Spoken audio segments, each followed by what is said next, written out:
Una frase que m'agradi. Sí, no vas rebre el meu correu. No. Un moment, Tot és possible. Algú la va dir, això? Ah, no, a mi m'ho pregunteu? No sé, però bé. Vale. La vida es como la espuma y por eso hay que quedarse como el mar, de una película.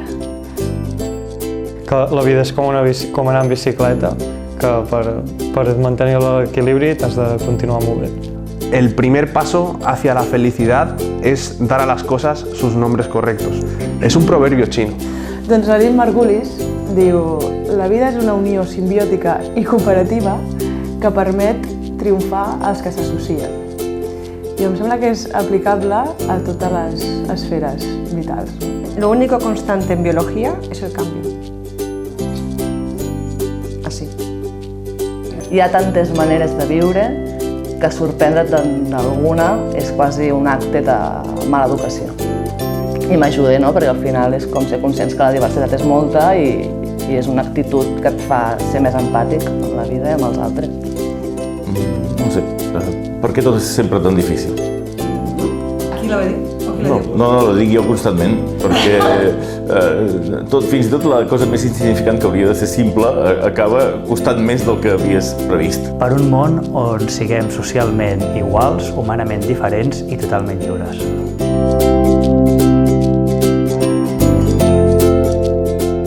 Molt bé, Guillem. Tu te'n recordes en quin moment vas decidir dedicar-te a la ciència?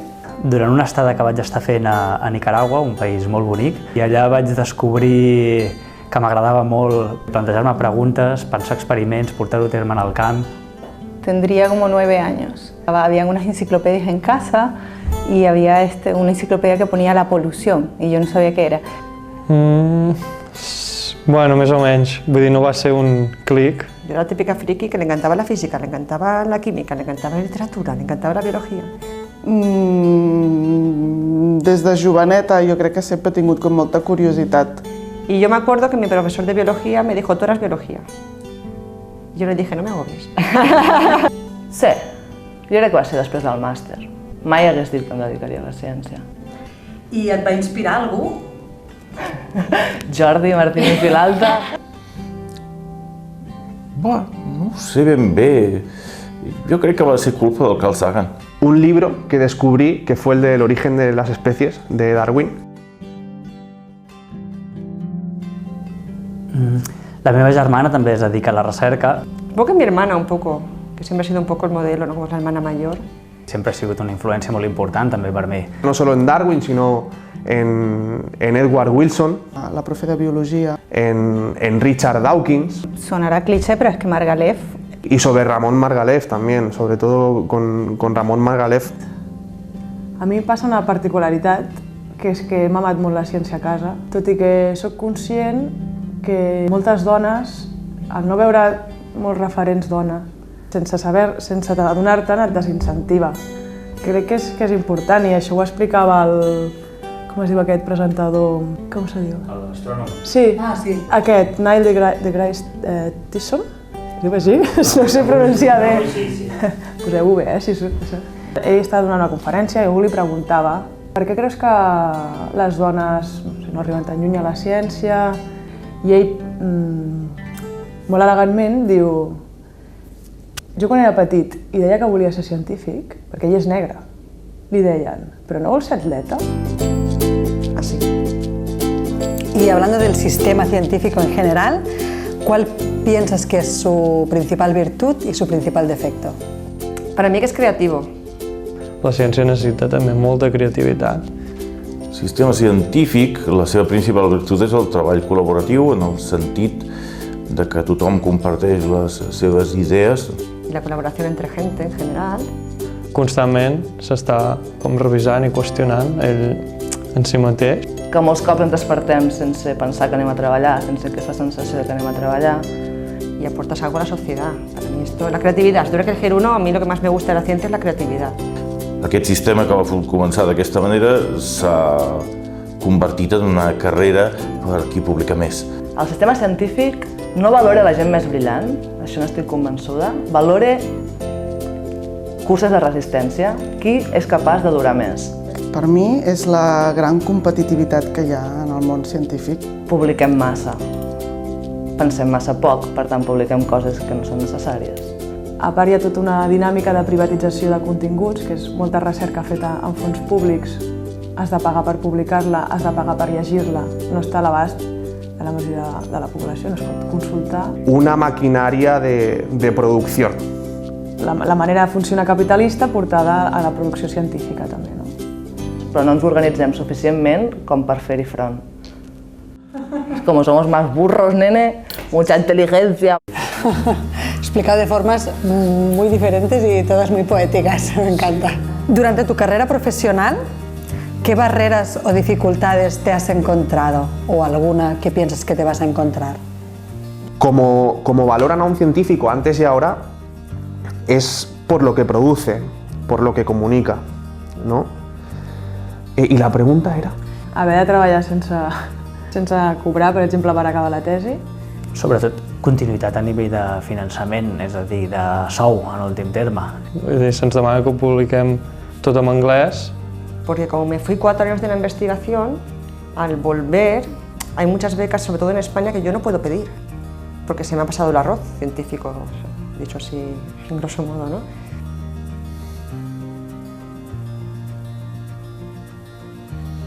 És difícil de respondre perquè jo no tinc la mentalitat de barreres. Jo intento entendre que són regles del joc i jugar amb aquestes regles. Llavors, evidentment, hi ha constriccions constantment i senzillament o les respectes o te les saltes una miqueta si et deixen. Al momento de conseguir trabajo, si eres mujer, por supuesto, con el tema de la maternidad. Ya hay lugares donde lo toman, como el año out o el descanso que tienes que tener. Suposo que una barrera important, i suposo que el fet de ser dona també fa que tingui un pes més rellevant, és que si un dia vull ser mare, la carrera científica no dona espai per això. Fa que en el moment en què tu has de ser més competitiu, més productiu i tens menys estabilitat, que és la fase de postdoc, justament és l'etapa en què és la trentena, en què la majoria de dones exerceixen la maternitat. Per més igualtat que hi hagi, jo crec que això és molt difícil que ho acabem igualant del tot, perquè nosaltres no el portem dins durant els 9 primers mesos, això és així, però també és veritat que hi ha aquesta sensació de que les dones donen més carinyo als nens al principi i que això és necessari, i no sé si és veritat o no, però ens en aprofitem descaradament. Cal que pregunti ara per les renúncies? Yo, por ejemplo, no sé ni lo que voy a cenar esta noche, así que no tengo ni idea de a lo que voy a tener que renunciar. A temps. Temps que et dediques a tu, ja sigui perquè algú vulgui formar família o per altres aficions que tinguis. Suposo que la carrera científica és molt vocacional i aleshores obliga a posar pel davant moltes decisions personals.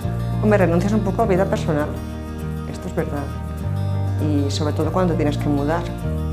Al arraigo que ya he hecho un país que no es mío, pierdes un poco la identidad, te tienes que volver a transculturizar de nuevo a donde estás y a una devoción total a la vida profesional.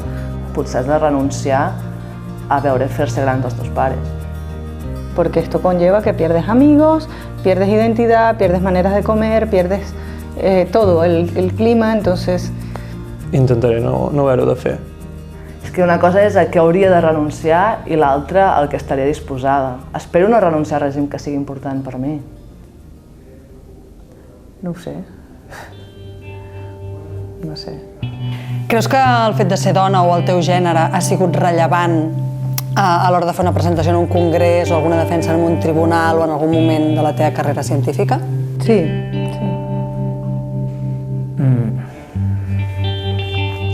No t'ho sabria dir, la veritat. Sí, jo personalment no m'hi he trobat, però sí que he sentit comentaris anant a congressos o xerrades respecte a la ponent que està xerrant, comentaris no de tipus intel·lectual, sinó de tipus físico. Y sí que cuando eres mujer, pues quizás no te pongas falda, ponte pantalón, ¿no? O intenta no llamar mucho la atención cómo te vistas tampoco, ¿no? Porque... No sé si és rellevant. Ser dona és rellevant des de que t'aixeques fins que te'n vas a dormir. Per tant, en un congrés és rellevant ser dona? Sí, clar.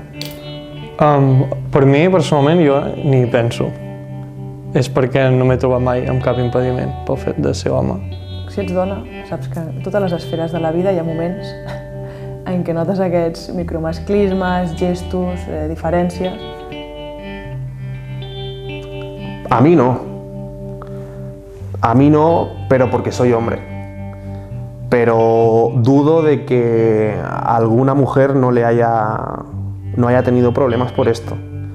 ¿Por qué? Bueno, porque vivimos en una sociedad machista. Sí que he sufrido en el trabajo de campo. Hubo un año que tuve un técnico conmigo y a veces se dirigían a él y a mí no hablando, pero sin mirarme a la cara.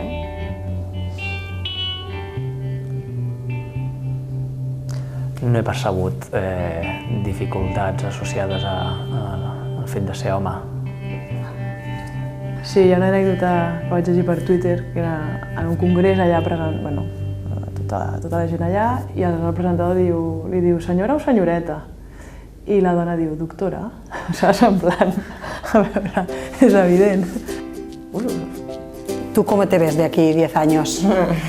Esta pregunta sabía que me la ibas a hacer. Me van a preguntar de cómo te ves de aquí a... Yo pensaba que iba a ser 5 años y mi respuesta va a ser yo que sí. De aquí a 10 años, ¿cómo me veo? Hostia. ¿Qué vas a cenar? Pues no sé. A ver, más feo seguro. Com em veig? Uf, con canes, quizás, no ho sé. Vell? Uy, feliz, espero. Sí, yo quiero verme feliz. Espero que molt feliç. No sé. Crec que el positiu és que em veig en molts escenaris possibles feliç. Investigando cosas, ¿no? Me gusta investigar. Tant de bo ser científic encara, no? Anem a veure aviam si això depèn de molts factors. Doncs jo em veig o bé fent recerca, però intentant incorporar docència i fent una mica de divulgació, o em veig de professora d'institut. Yo creo que seguiría en la ciencia, quizás en otro país, investigando, dando clases, porque es lo que me llena. Espero que amb les mateixes ganes d'aprendre i de fer coses i d'embolicar-me en milions d'històries. Dedicar-me a el que m'agrada, amb una mínima estabilitat, com per no haver de patir per arribar a final de mes.